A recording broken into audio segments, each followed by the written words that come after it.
Hello and welcome back to my channel. My name is Margaret, or Margaret Corleone Blues, of course named after two loves of my life, Michael Corleone and Jake Blues. So if you've been watching all my videos, creeping on all my videos and all that good stuff, you would know that my first legit video was the top 10 favorite movies of all time, and I said I was going to do another top 10, and I decided that's what we are going to do today.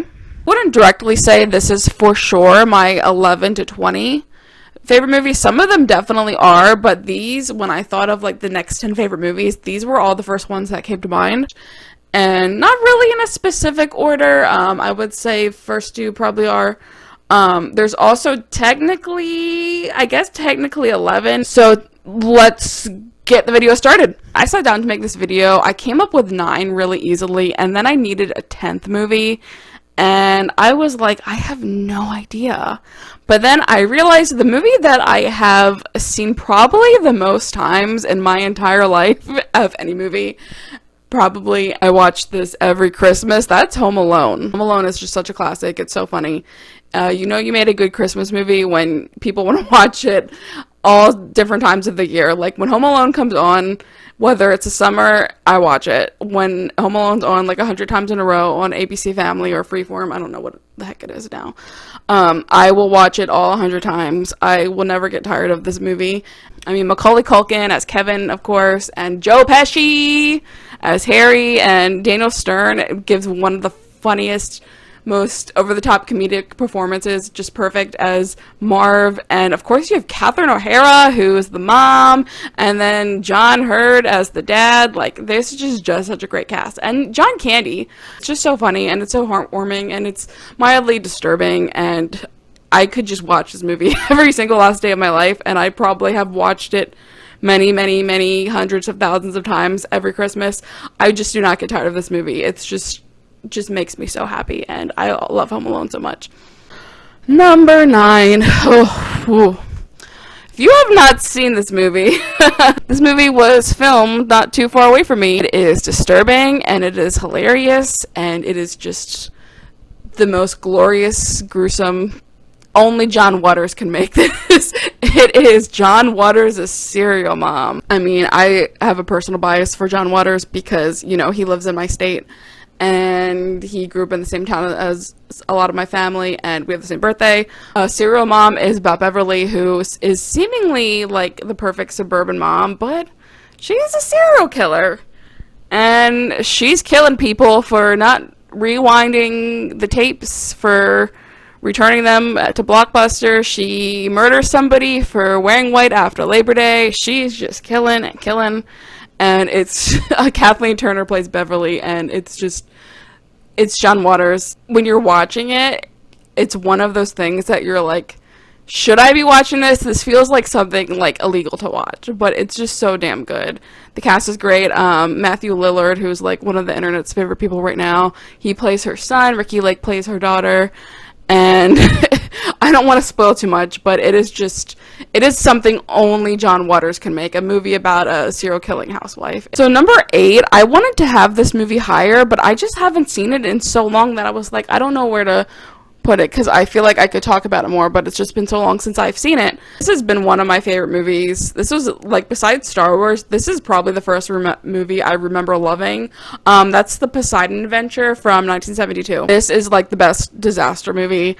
It's about a ship called the SS Poseidon, and they are on a cruise, and on New Year's at midnight, a tidal wave hits the boat and they capsize, and then a group of survivors, they have to climb out to the bottom of the boat, which is now the top of the boat, and climb out through the bow, and it is just so intense, and the cast is amazing. It's Gene Hackman, who is incredible in everything, and Ernest Borgnine, and Shelley Winters. Shelley Winters was nominated for an Oscar for this movie. She's phenomenal.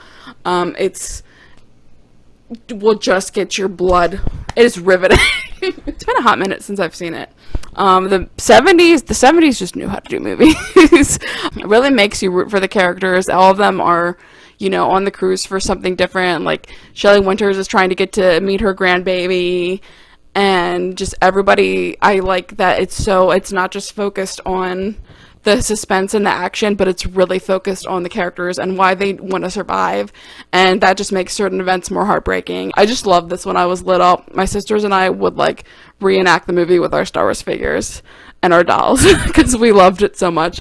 Number 7 is, where do I lean? Can you see my poster back there?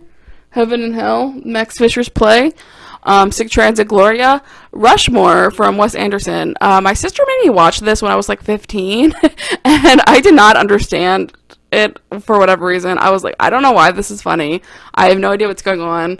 I did not understand any of the jokes, and then I rewatched it as an adult, and I was like, oh my god, this movie is incredible. Jason Schwartzman as Max, I think this was his first role. Bill Murray, one of his best roles as Herman Bloom. Rushmore is funny, and it's kind of depressing, and I like funny and depressing. And Jason Schwartzman, his brother is Robert Schwartzman, who plays Michael Moskowitz in The Princess Diaries. And I've met him a bunch because he's a band called Rooney, and they're amazing, and you should go check them out. They're really good, and he always comes out to say hello to the fans after the show, and he's super nice.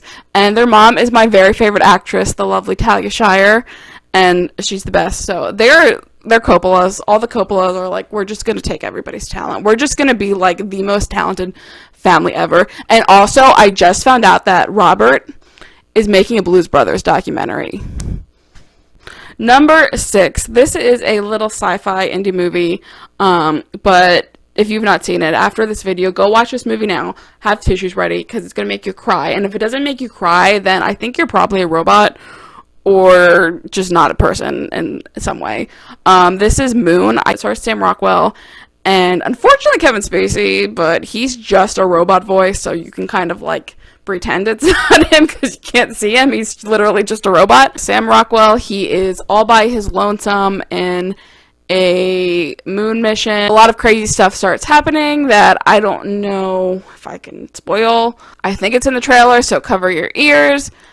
He found out that he was secretly cloned. This type of sci-fi, it feels like the classic sci-fi of like the 60s. Like just that like Twilight Zone vibe. Just very simple but very effective sci-fi. This almost has the vibe of like a Twilight Zone episode, and I say that as a huge Twilight Zone fan. Another fun tidbit, this movie was directed by Duncan Jones, who is the son of David Jones, other known as David Bowie. I saw a picture of David Bowie at a premiere, and I was like, why is David Bowie there? And then I found out Duncan Jones, the director, is his son, so that's pretty crazy. Number 5. Who are you gonna call? Ghostbusters. I feel like Ghostbusters is a very special movie.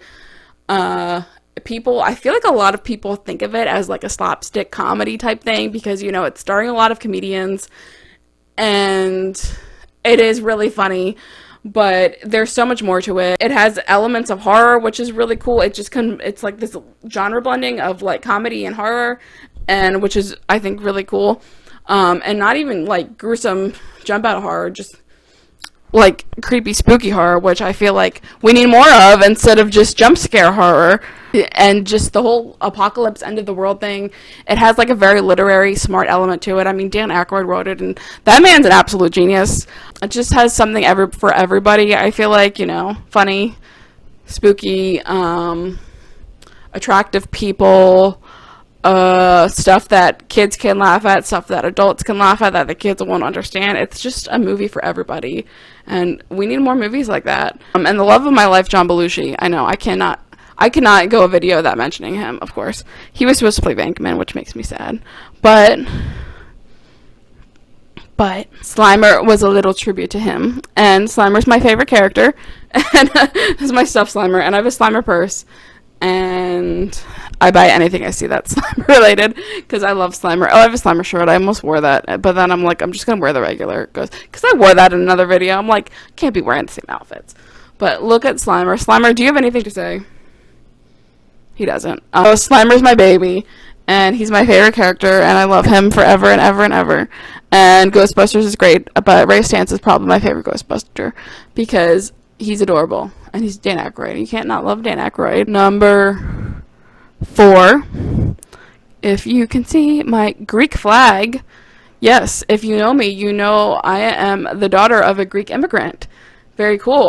My dad came on the boat from Athens to Ellis Island in 1940 something when he was 6 years old, which is pretty awesome. And I'm very proud of my Greek heritage. As if you know me, you know that I am. Slimer's still here. Slimer doesn't want to leave yet.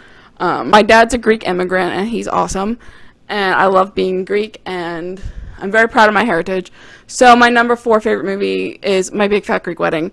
I love this movie so much. Nia Vardalos just did such a good job capturing Greeks in the most funny and teasing but most loving way, and just the concept of, you know, having Greek immigrant parents and, you know, learning to love your family's culture and history. And I'm just so happy for this movie, and I'm so thankful for it.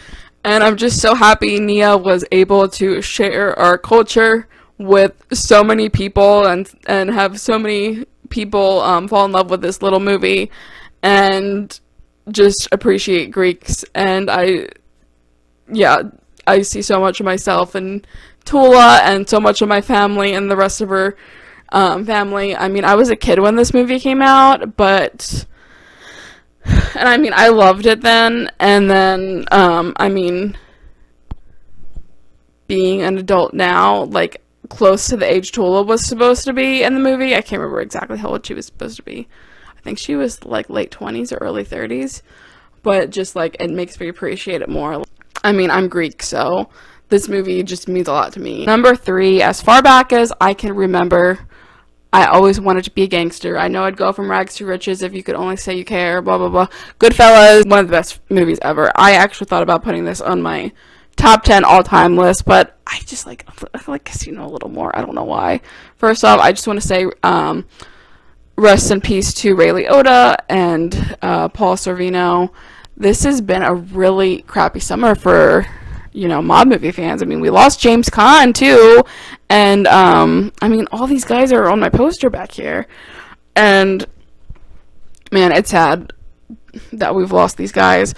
But Goodfellas, people are like so shady about people liking Goodfellas these days, and I'm like, why? It's such a good movie. Just the opening scene alone just like pulls you in. Like, I love when Martin Scorsese does that, when he starts with like something that's going to happen later in the movie, and he really pulls you in with them dumping the body, and then the up close with Tony Bennett, and then it goes back, and you're like, oh my god, that's going to happen. I love the use of music in this movie. I feel like, who doesn't? I mean, Layla by Derek and the Dominoes, of course, one of the best scenes. Joe Pesci. Everybody's great, but Joe Pesci obviously steals the show as Tommy DeVito. And number 2, starring the love of my life, John Belushi, it's Continental Divide. Anybody who said John Belushi was not attractive enough to play a romantic lead in the reviews for this movie, you all can buy. John Belushi, most beautiful man ever. He plays a news reporter. He's in a little bit of trouble because he's trying to take down this politician, and, you know, he almost gets killed because he gets beaten up by his guys. So his boss sends him to the Continental Divide to interview this woman named Nell Porter, who is a eagle researcher. And they fall in love, but not without her being mean to John Belushi for a really long time. And I'm like, girl, I won't be mean to him. This movie, I think, really showed a different side of him, and it's more dramatic. He wanted it to be like a little foot in the door for dramatic roles, and he did amazing, and he was so proud of his work in this movie, and the critics decided to tear it apart. Stop. No. But everybody just ended up like treating him like crap for this movie, which is terrible because it's such a good movie and he's amazing in it. And you should go watch him right now, and if you think I'm crazy for thinking he's beautiful, then watch this, because he's so beautiful in this movie, and you're gonna cry because his face is perfect, and he has the prettiest brown eyes I've ever seen in my life.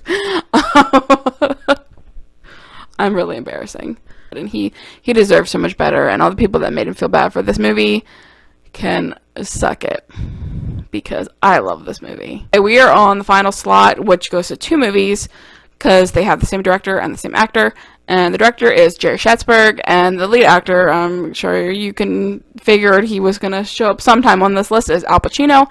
And if you like Al Pacino as much as I do, I'm sure you can guess what these two movies are. It is Scarecrow and Panic in Needle Park. Panic in Needle Park, that was Al's first leading role ever. This is one of my favorite performances of Al, like one of the tops. It's a very realistic depiction of the heroin epidemic in like late 60s, early 70s New York City. It just feels like you're watching a documentary at times. Al was a complete unknown when this came out, and actually Francis Ford Coppola had Jerry Schatzberg give him some footage of the movie before it was released so he could show it to Paramount and be like, he can act, because you know they didn't want to cast Al. He showed this to Paramount and they were like, okay, fine, Francis. Okay, fine. We'll cast him. And the next movie is Scarecrow, as I said. This came out in 73. This came out between Godfather 1 and Godfather 2. He was like a shipman and because he ran off because his wife got pregnant, and he's kind of like a man-child. I feel like he's kind of like a man-child sad clown. That's the best way to describe his character line in this movie. And so yeah, he meets up with Gene Hackman. They're both hitchhikers, and they become buddies, and they plan to go like to Pittsburgh to start a car wash together, and a lot of stuff happens. I'm not going to spoil these movies because I want you to go watch these because I love all these movies so much. The second half of this movie is like one of the most depressing things you will ever see in your entire life. Yeah, Gene Hackman and Al Pacino, they're so funny together. They're great together. They're so opposites. Like Al's like this big and Gene Hackman's like this big. He wants to be like best friends with him, but Gene Hackman's kind of annoyed by him, blah, blah, blah. And it's just, they just have a really great dynamic. And he was apparently really mean to Al on set of this.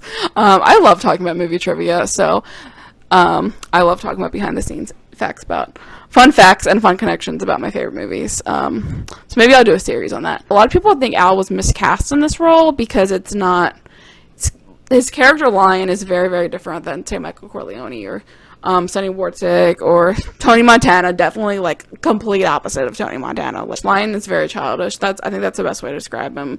And not like big tough Tony Montana, but he's incredible. I mean, he's Al Pacino. He can do anything. Al Pacino can do anything he pleases. Even Jack in Jail. That's not a great movie, but I'm like, people need to get over that. Like, Al has been acting for over 50 years, and he has a name enough for himself that he can do whatever he damn pleases in the acting industry. He can do fun, stupid stuff if he wants. I don't care.